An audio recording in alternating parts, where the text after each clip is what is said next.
जय हिंद, वंदे मातरम। आज की ये वीडियो बीएससी सेकेंड ईयर वालों के लिए है। पेपर है सेकेंड, सब्जेक्ट है सैन्य अध्ययन या जिसको हम रक्षा स्ट्रैटेजी भी नाम से जानते हैं। आइए वीडियो की शुरुआत करते हैं। तो किसी भी देश की आंतरिक अशांति और आंतरिक कलह जो है वो जो विदेशी ताकतें हैं या पड़ोसी देश जो भी है उसको अपने ऊपर आक्रमण करने का न्योता देती हैं। तो आपसी अशांति और अंतर्कलह ये अपने देश में व्याप्त नहीं होना चाहिए। कुछ जनजातीय विद्रोह और आपसी अशांति जो है, इसके अलावा भी सैन्य घुसपैठ जो है, आतंकवाद है, इन सबके अतिरिक्त भी कुछ ऐसे खतरे हैं जो असैनिक हैं। ये सैन्य गतिविधियां तो अलग चीज़ है, जो सैनिकों से अतिरिक्त है वो खतरे कौन कौन से हैं जिसको हम असैन्य खतरा कहते हैं। आतंकवाद तो एक सैनिक गतिविधि है, कार्यविधि है, किंतु भारत में कुछ ऐसे असैन्य खतरे हैं जिसकी वजह से मतलब वो असैन्य खतरे कौन कौन से हैं इसको पहले जान लेते हैं। तो असैन्य खतरों में सबसे पहले आ जाता है क्षेत्रवाद,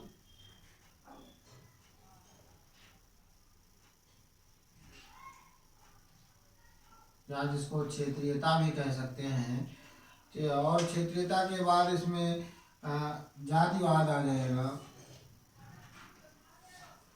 जातीयता कह सकते हैं इसको।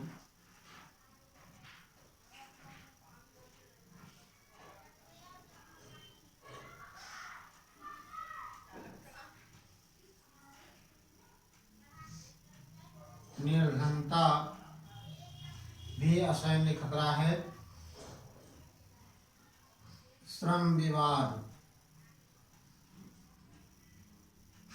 पिछली वीडियो में हमने बताया था कि सैन्य विवाद क्या है।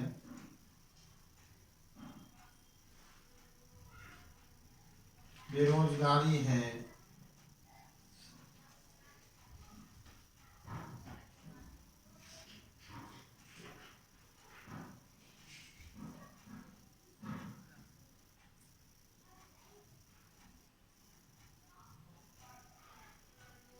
अर्थव्यवस्था है,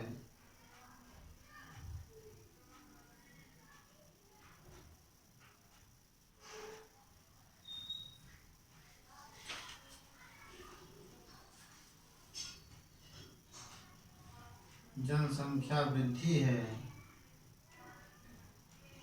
जनसंख्या वृद्धि,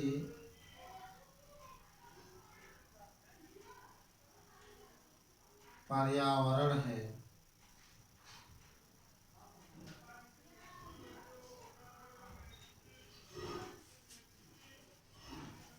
प्राकृतिक आपदा है,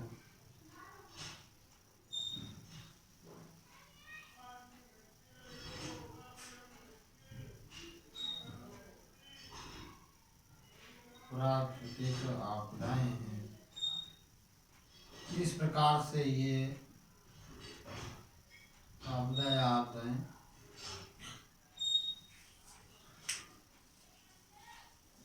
भारत में जो असैन्य खतरे हैं वो क्षेत्रवाद है, जातिवाद है, निर्धनता है,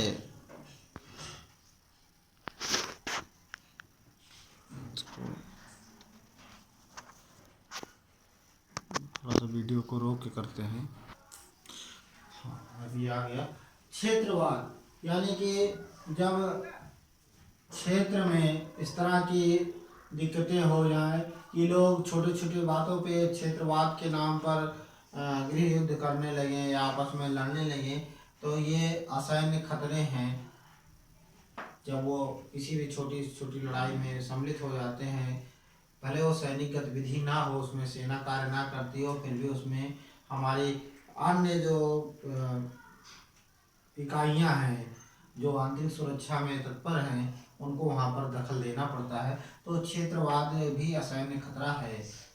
दूसरा है जातिवाद, जाति धर्म के नाम पर लोग लड़ने लगते हैं, तो वो भी क्या है, एक असैन्य खतरा है। निर्धनता भी एक असैन्य खतरा है। जिसके पास धन की कमी है वो रुपए की लालसा में कोई भी गलत कार्य या देश विरोधी गतिविधि में संलिप्त हो सकता है और शत्रु द्वारा उसे उस देश विरोधी या समाज विरोधी, राष्ट्र विरोधी, क्षेत्र विरोधी गतिविधि में उसको सम्मिलित कर सकता है।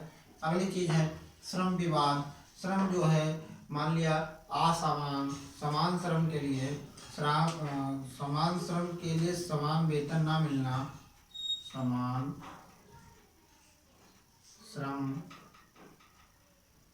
का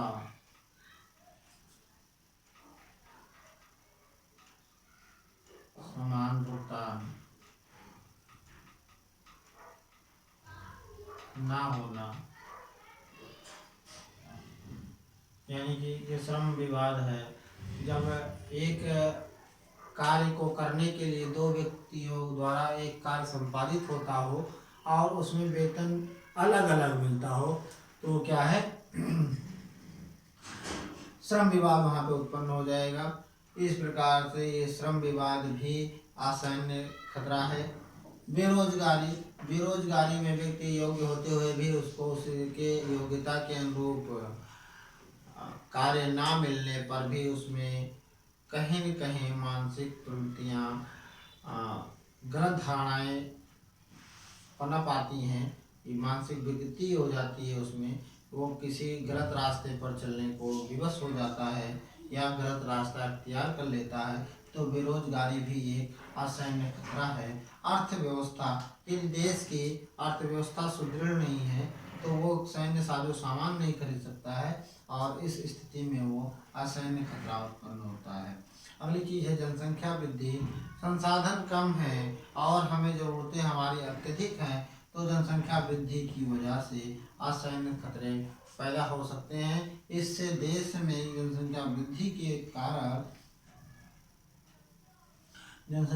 के कारण उसमें अशांति और अशांति के द्वारा जो अशांति पैदा होगी जनमानस में, वह असैन्य खतरे को बल प्रदान करेगी। पर्यावरण, जो पर्यावरण है वहाँ का, वो कैसा पर्यावरण है वो भी असैन्य खतरा है। वो परिवेश कैसा है वहाँ का, जैसे जम्मू कश्मीर जैसे राज्य में उनको प्रलोभन दे करके वहाँ पर आतंकवादी गतिविधियों को संचालित कर करके वहाँ का पर्यावरण इतना दूषित कर देना, इस प्रकार से उस वहाँ का पर्यावरण कैसा है वो जो है असैन्य खतरा उत्पन्न करता है। प्राकृतिक आपदाएं भी असैन्य खतरे उत्पन्न करती हैं। जो भी प्राकृतिक आपदाएं आती हैं ये जो है कहीं न कहीं से देश को, समाज को नुकसान ही पहुंचाती हैं। तो आज असैन्य खतरे के अंतर्गत ये जो 8-9 बिंदु हैं, ये हमारे असैन्य खतरे हैं, जिसमें क्षेत्रवाद, जातिवाद, निर्धनता, श्रम विवाद, बेरोजगारी, अर्थव्यवस्था, जनसंख्या वृद्धि, पर्यावरण और प्राकृतिक आपदाएं सम्मिलित हैं। इन सब के रहते हुए असैन्य खतरा उत्पन्न हो सकता है। इसलिए इस असैन्य खतरे को मिटाने के लिए या इनका निवारण करने के लिए यहाँ पर ये आवश्यक हो जाता है कि ये खतरे ना उत्पन्न हो, इसलिए क्षेत्रवाद को प्राथमिकता ना दी जाए,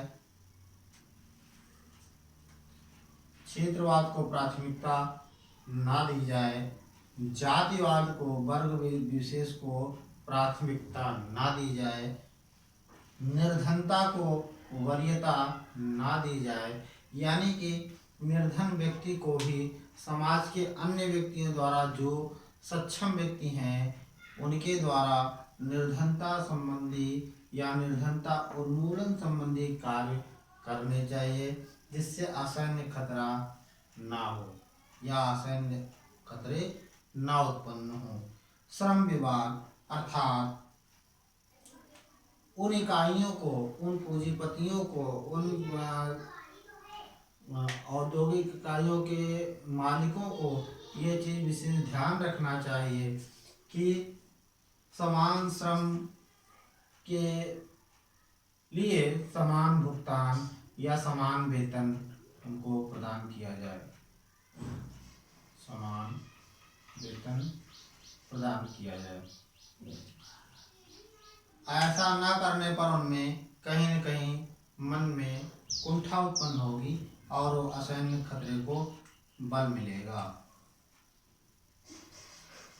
यानी श्रम का समान से भुगतान होना चाहिए, एक काम के लिए एक काल एक वेतन। जिन क्षेत्रों में बेरोजगारी है वहाँ पर स्वरोजगार से संबंधित कार्यों को चलाया जाना चाहिए, जिससे उन व्यक्तियों में, योग्य व्यक्तियों में उनकी योग्यता के अनुसार रोजगार मिले और वो किसी देश विरोधी गतिविधि में संलिप्त ना हो।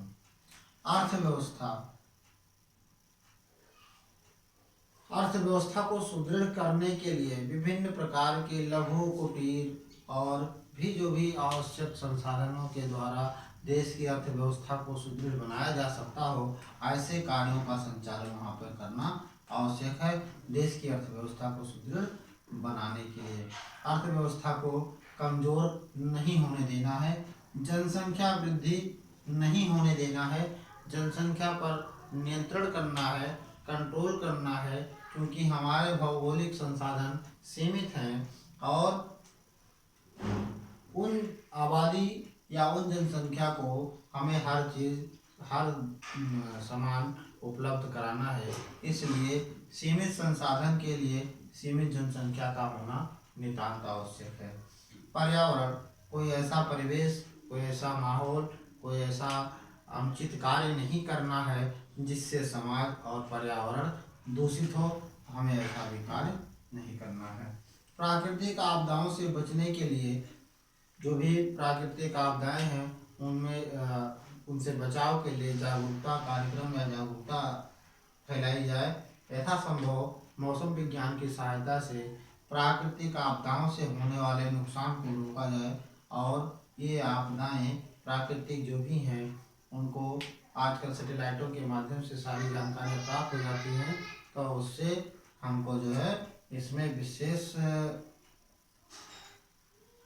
विशेष प्रकार के यंत्रों द्वारा उसका प्रयोग कर ये पता किया जाए कि कब प्राकृतिक आपदाएं कहाँ पर कितनी गंभीर अवस्था पैदा कर सकती हैं, तो उनका आकलन कर इन प्राकृतिक आपदाओं से कम नुकसान हो, इसलिए जो है ये अपनाया जाना चाहिए।